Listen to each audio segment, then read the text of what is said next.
Welcome to the City Current Radio Show. I'm your host, Andrew Bartolotta. Today, we're diving into the world of social media marketing with Tuck Ross, an award-winning strategic marketer who's led strategic marketing programs at Disney, Hasbro, Guitar Center, Bank of America, BBVA, and Ergo Baby. Tuck, thanks for joining us today. Yeah, thanks so much for having me, Andrew. Really excited to be here. Give listeners a look into your 20-plus year career in the industry and some of your highlights and what you're doing now. One of the first things I ever did was, working on MySpace pages way back when, if you remember that. And I was just fascinated with digital. I was fascinated with what social could do.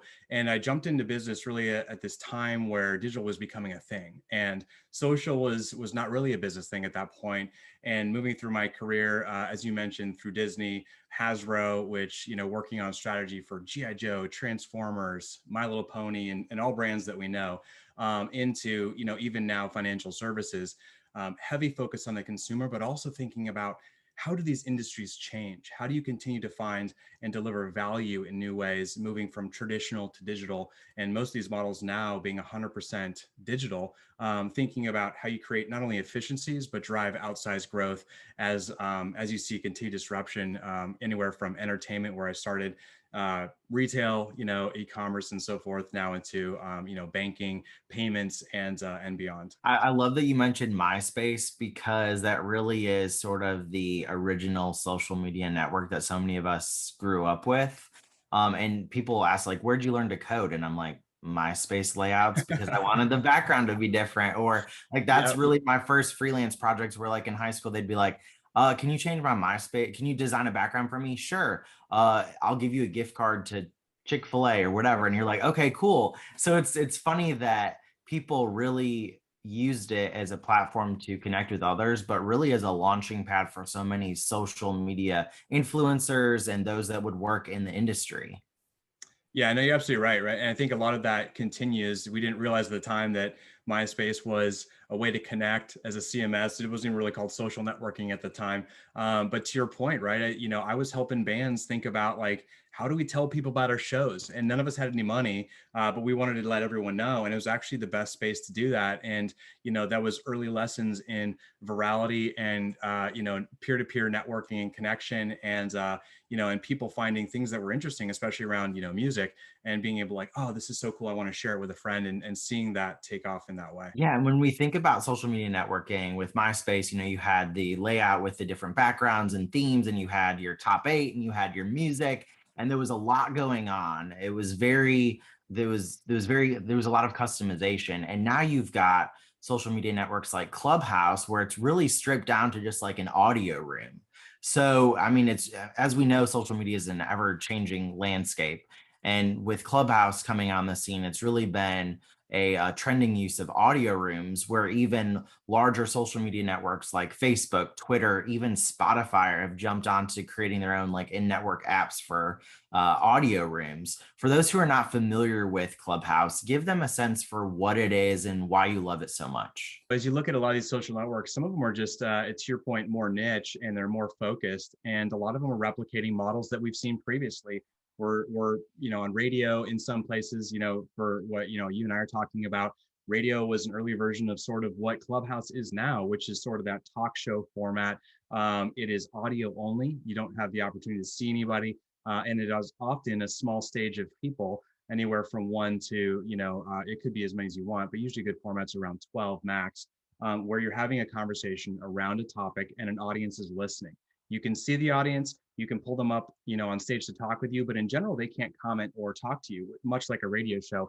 But you get the increased visibility of the social network, benefit of seeing who's there, getting those numbers around who's participating, seeing, the type of audience that you have. And so creating some more visibility that way. So I think what's exciting about Clubhouse right now, in this category of what we consider social audio, because Clubhouse isn't the only ones doing it, right? You're seeing, copycat formats from Twitter Spaces. You're seeing Spotify launch, some of their version, Facebook and Instagram, doing some of that, and it'll continue outwards, Reddit and so on. But really thinking about how do you get the consumer, right, that may not be watching right now. YouTube, Facebook, a lot of those are high engagement because you have to be looking at your phone screen. Clubhouse, podcast format, even radio is more of that experience you can take with you. And you can be doing the dishes, driving a car, even going on a walk and be participating in a live conversation on Clubhouse, which is a very cool way to social network and filling a gap that we haven't previously seen. What are some tips you'd give someone who's just starting out to grow their following on Clubhouse? Yeah, I think, sort of like SEO for a site, right? It's about building your profile first. And you can see my profile. I've built it out where it's got, and they almost give you unlimited space to write this thing, right? But it's almost like a little bit more fun version of a LinkedIn profile where you're talking about, your bio, and you're getting into more about who you are and what you also offer as value. If you think about what you see on Clubhouse, when you see a profile, the preview, that first line is the most important piece to kind of tease people into clicking and viewing your full profile. So think about that. Then you go into writing a more robust bio. You can also, while it's unlinked, you can't necessarily link people off. You can call people to, say, check out your course or check out your website if you're a brand or a business. So there's a lot of opportunities to kind of communicate that way. But it's really thinking about building out your profile first.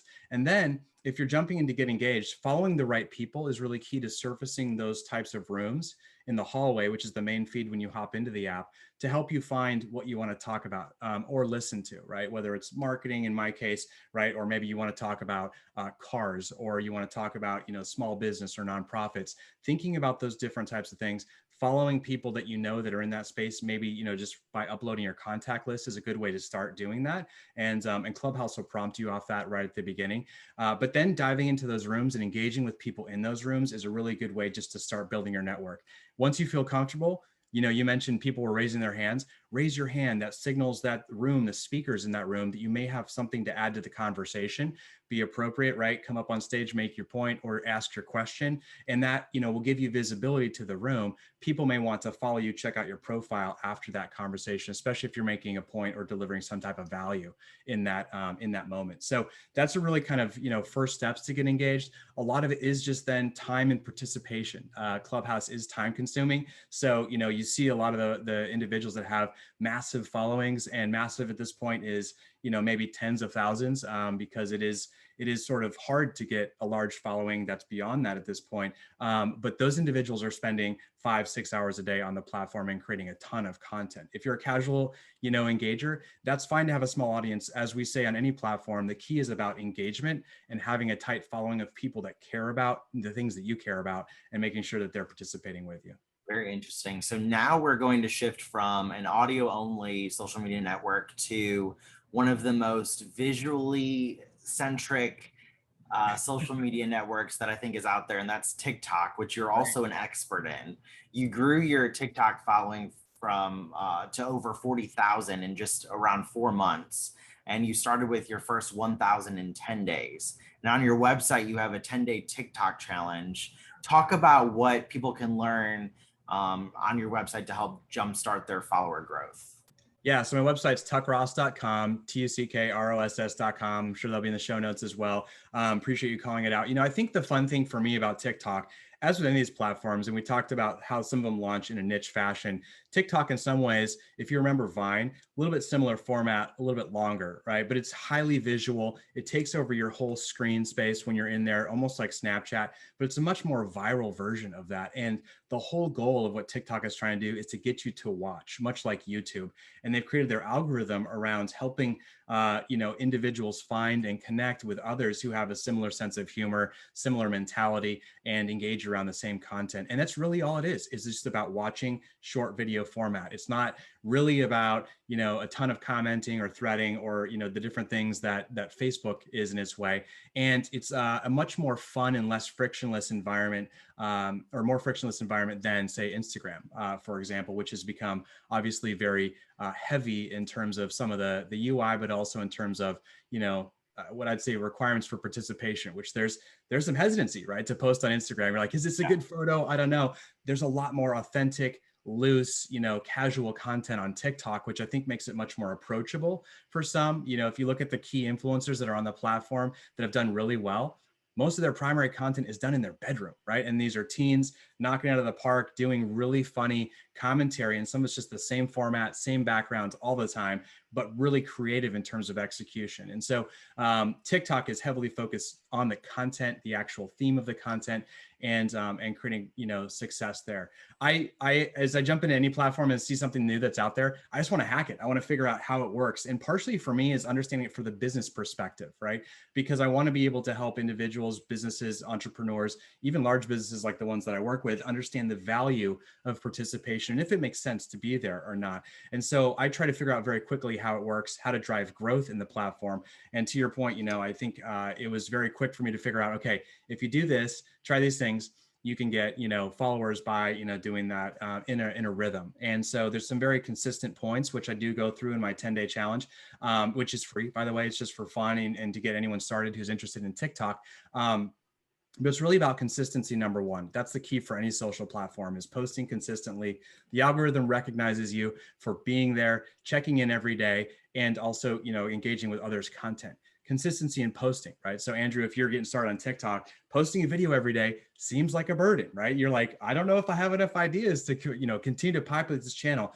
But the individuals who are seeing success there are posting every day. Even brands that are engaging or working with influencers to do that are engaging every day and delivering content, because that is obviously what feeds the growth and participation in TikTok. So that is key. So think about that before you jump in, because it is very important to think, I need to be delivering content every day on TikTok in order to be successful here, if that's what you want to do. If you just want to participate, that's great. It's a good place to find audience, whether you're a business or individual, because there's a ton of people there. I think there's a very strong misconception still exists that TikTok is a very young audience. And it has actually aged up in the last year, especially through pandemic. So now we're seeing anywhere 30, 40, 50-year-old demographic, male, female, split pretty much evenly, engaging in the platform, partially maybe because their kids are there, but also because they're finding audience there themselves, right? And you mentioned, and we were talking right before we started the show, I do a little bit of a parent shtick on the platform. And, you know, sometimes I feature my kids. A lot of it's about kind of parent struggles and the rest of that, which is a departure from the rest of my business focused content.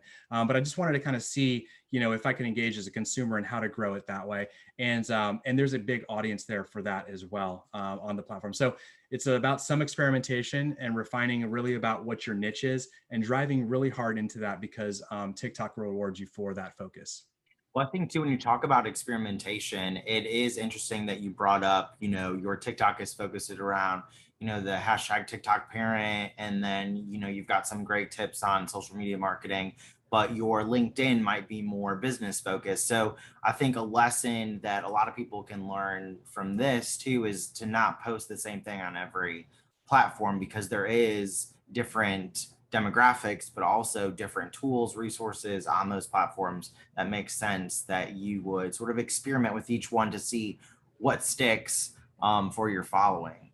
Yeah, it's a good point. And I think there's sort of two paths you can go, right? Because everyone's like, how do I post on all these platforms? There's so many things. Where do I focus? Right? If you're a small business starting out, right now, Instagram is the spot for you. If you're looking for a consumer audience. And I think a lot of that is just because the consumer is there. It's a highly visual platform, and it's a way to engage on an occasional basis or even a frequent basis to be able to reach and find followers. Plus, it has the power of the Facebook advertising platform behind it, right? Everyone has a Facebook page, so that's a good space to be as well. If you're thinking that I need to be a little bit more, you know, up a level, right? Whether it's professional or I'm a B2B, you know, or I'm in sales, LinkedIn is the spot to be for that. I've find mixed success on Twitter. It's an interesting platform. I just think there's a lot of noise. It's kind of dirty in terms of the content, and not necessarily in the content type, right? It's just like, it's messy, and it's really difficult to kind of find your audience there in a good way, unless you're pulling it from other platforms and kind of build up from that way. So that's that approach. But I think if you are, you know, interested in either, like I said, a younger demographic, or are, you know, thinking about content, TikTok could be a place for you. What I found successful in terms of repetition content, which is that second path, which you mentioned, is this 15-second video format, which I think is very accessible for most people to do. So as I mentioned, I like to hack content a little bit and kind of figure out how to make some of these things work. If you're going to focus on one, do really well at that one. If you want to be on multiple platforms, the 15-second video format fits almost everywhere. And so you can do a 15-second vertical and post it on TikTok. You can post it on Instagram stories. You can post it on, and, you know, stories to, you know, your actual feed, right? Yeah. As well as reels, which is Instagram's version of TikTok. You can post it on Facebook. You can post it on LinkedIn, Twitter. There's actually a longer list, but I found about 15 to 17 different places you can post a 15-second video that's vertical, including Pinterest and others, that you can actually, receive the same audience and differing levels of reach, of course, but actually replicate on that way. So if you want to do something like that, you can focus on a single format and do well. I love it, man. We could talk about this all day. Great. What puts a smile on your face when you look at the work that you're able to do to help others with their marketing strategy, planning, social media marketing, all that fun stuff? Yeah, usually when I come into a business, I think, it's a lot of around how do we solve for, and it's problem solving, right? Whether it's audience acquisition, lead generation, in some cases where I've been in the retail space, it's competing against Amazon and right, trying to find share and get that share back and maintain audience. And so what finds a lot of, joy for me is really thinking about that consumer first, because I think a lot of businesses get caught up in the product development and the process and the things that are part of that business, which all matter, of course, but not far enough to be like, what does the consumer really want, right? Like, what are we delivering in terms of value to them? What do they care about the most? What do they need day to day?